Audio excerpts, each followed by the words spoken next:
¿Eran en tu casa de domingos, de darles buena lana, o era de no, vayan y consígansela, o cómo era? Se instaló en un punto el tema del domingo. O sea, nos daban el domingo y ya podíamos como de pronto tener para la semana entera, ¿no? Y si te lo acababas, era tu pedo, ¿no? O sea, ¿En qué te lo gastabas?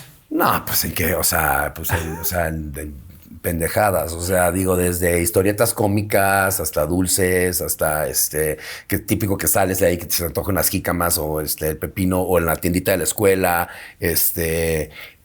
pero fíjate que siempre fuimos de la cultura del trabajo. O sea, en la casa, mi papá, incluso los veranos, que siempre íbamos de vacaciones, cuando se podía, afortunadamente, nos ponía a trabajar de cualquier manera. Entonces decían, estas 2 semanas que no vamos a hacer nada, pónganse, busquen algo que hacer. Okay. Entonces... ¿Cómo de qué edad me estás hablando? Te estoy hablando desde los 11, 12 años, okay. 13, de 10, desde los 6, ¿no? O sea, que de pronto yo tenía mi puesto de raspados en la esquina de mi casa, vendía también como pepinos y con sal, chile y limón. De los mismos que se generaban en ajá, o si no, iba, los compraba también en el súper, pero cuando había la casa, pues agarraba los de la casa.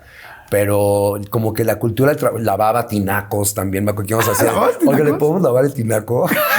¿Cómo crees? Sí, cabrón. ¿Nunca te quedaste allá adentro? ¿Pasó alguna mala experiencia de chavito con esos nuevos negocios? No, fíjate, afortunadamente nunca pasó nada. Qué bueno. Malo. O sea, sí era... Sí, yo no puedo creer que alguien se haya atrevido que nos dijera que sí le laváramos el tinaco a los... O sea, era mi hermano, un amigo y yo que íbamos y al final sí, o sea, le llevábamos con cloro y adentro y todo. O sea, cobramos una buena lana por eso también, pero pues teníamos que vaciar el tinaco, cerrar la llave de agua. Es como cosas digo, tienes que tener ciertos conocimientos que no se lo confías a un escuincle de 12, 13 años, ¿sabes? Claro. Es como ¿por qué así?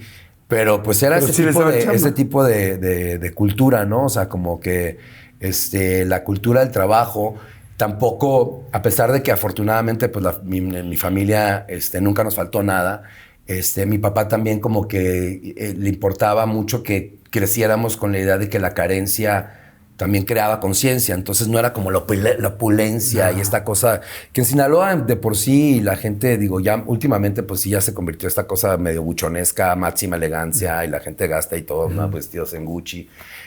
Pero eso es un sector, pero casi siempre ha sido como muy perfil bajo, la gente que a pesar de que exportan y generan miles de millones, o sea, de pesos o miles de pesos. Son tranquilos. No andan con los coches así, no, la gente es como muy discreta en ese sentido, por lo menos en la época en la que yo vivía allí. ¿Eras de bici, de patineta, de moto? Todo el tiempo, sí. Bicicleta, patineta, bicimoto. Tuve una bicimoto también. Sí, todos los deportes. Era gimnasta olímpico, también de chiquillo. O sea, ¿y fuiste bueno? Sí, yo llegué a competir por Sinaloa en el DIF nacional. Venía aquí a México a las competencias, me llevaba medallas de oro en piso, sobre todo. Sí, caballo, piso. Yo era más bueno en piso, en acrobacia de piso. Era donde era realmente bueno. Pero como Sinaloa nos llevamos la medalla como en global, varias veces como éramos de los equipos difíciles de ganarles. ¿Qué te hacía muy feliz a esa edad, a los 11, 12 años? Me encantaba. Sabes que nosotros teníamos, antes no existían, o sea, cuando yo estaba chavito, cuando estábamos chavitos, no había cámaras de video. O sea, esos llegaron más en los 80s. Sí. Pero todos los 70s, pues a mí me tocaba que mi papá nos seguía con una Super 8, que es una camarita de cine. Entonces, pues todos los viajes que hacíamos, o que si las competencias de gimnasia olímpica, o que si varias cosas, como momentos destacados, siempre había como mi mamá llegaba con o mi papá andaba con la camarita filmándonos y la parte que yo recuerdo como muy feliz es cuando de pronto ya pues mandaban a revelar los rollos y llegaban los carretes de las peliculitas. Y yo me ponía con mi papá a ver cómo las recortaba y cómo las editaba y cómo las pegaba. Y luego decía, hoy vamos a hacer cinito, Mike. Entonces, organízate todo.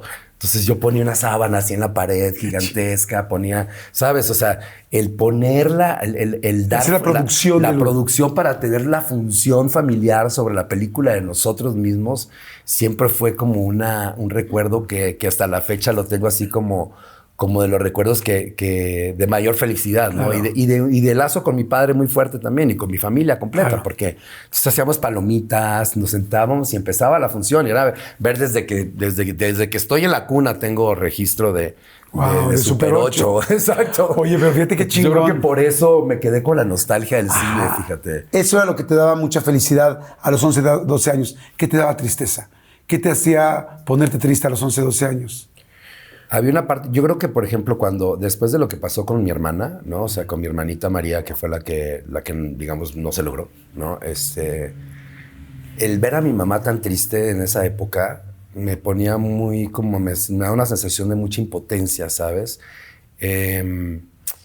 Como que a partir de ahí yo creo que mi mamá tuvo que empezar a buscar una forma de entenderse a sí misma y a su organismo nuevo, porque empezó a tomar hormonas externas, ya dejó de generarlos ella, desarrolló como unas especies de fiebres durísimas que les daban. Entonces me da mucha impotencia el sentir que mi mamá pasaba por tanto dolor y no poder no hacer nada al respecto, ¿sabes? Esa era una cosa que me acuerdo que era algo que me dolía mucho de niño y no poder saber cómo remediarlo. Y que de hecho hoy en día tengo una relación con la enfermedad como que, o sea, yo no me permito enfermarme, haz de cuenta. O sea, y cuando me enfermo no me relaciono muy bien con mi estado. O sea, como que me lo salto, ¿sabes? Como que no le doy mucho lugar a la enfermedad porque es algo como que siempre quise negar. Ya he tenido que aprender a darle su lugar también a la enfermedad, ¿no?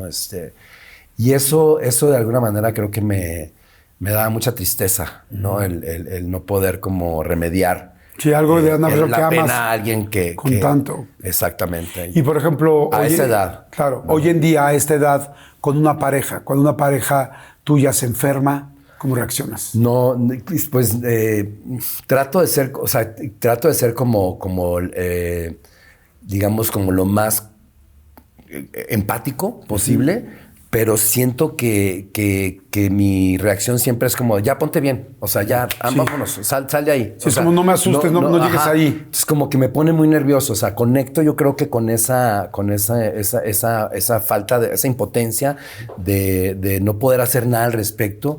Entonces, como que luego quiero que pase rapidísimo, ¿no? El tema de la enfermedad. Así de, ya ponte bien, ya, no, es mental, sal de ahí. Es como de, ¿no? Sí, dame esa tranquilidad porque creo que me la angustia me está subiendo, ¿no? Sí, creo que me genera mucha ansiedad la enfermedad.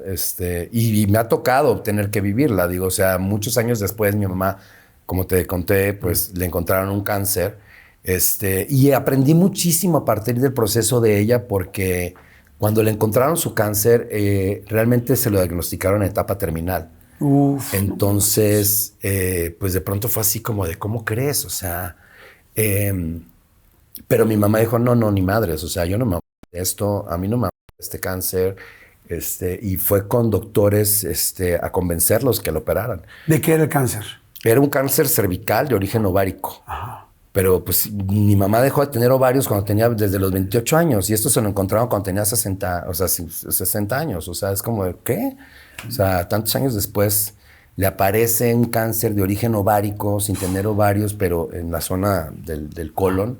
Esa fue una parte muy dura dentro de la familia, pero a la vez también una parte en la que mi mamá no solamente, o sea, logró convencer a uno de los doctores, porque te veo tan convencida que te voy a operar, no tendría que operarte, o sea, médicamente no hay o sea, no tiene ninguna justificación por hacerlo. O sea, la operación es como riesgosa o no va a funcionar. No, es que ya digamos, le dijo, ya estás en una etapa en donde ya no se opera. O sea, ya por procedimiento no procede una operación. Porque estás muy en un nivel completamente muy terminal. Avanzado, digamos, exacto, ya en una etapa 4 terminal. Creo que lo siento mucho, carajo. Pero lo convenció y le quitaron 60% del colon, le extirparon el vaso, le quitaron el diafragma, le quitaron una operación de caballo terrible.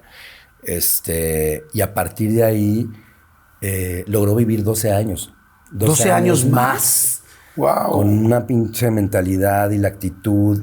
Y tuve la gran fortuna de ser testigo de todo ese proceso y de la transformación que tuvo mi madre también a través de la enfermedad y cómo le encontró un propósito a la enfermedad y cómo se abocó también al servicio de las demás personas, porque dio con un investigador que estaba buscando la vacuna en la Universidad de Davis en California, que era de Ciudad Obregón, que volcó toda la investigación en el caso de mi mamá. Entonces realmente junto con él lograron encontrar formas de calcificar los tumores, una cosa maravillosa. Wow. Y ella, afortunadamente, todo su aprendizaje y todo lo fue documentando y terminó dando conferencias. ¿Cómo crees? Sí, hace 2 años fue el 10º aniversario de la muerte de mi mamá, y una prima que trabaja como voluntaria en un centro de estos del IMSS para pacientes de cáncer me invitó a dar una plática sobre la experiencia como familiar de alguien que vivió con la enfermedad del cáncer, ¿no? Entonces reviví mucho de todas las enseñanzas, ¿no? De todo el aprendizaje que mi mamá llegó a tener con relación a su cuerpo y a la salud y a cómo te tratas a ti mismo, que es realmente pues de una gran sabiduría, y fue un éxito. O sea, ella también dejó como unos escritos publicados de esas conferencias, y ahí mismo, por ejemplo, en la conferencia, que fue una cosa muy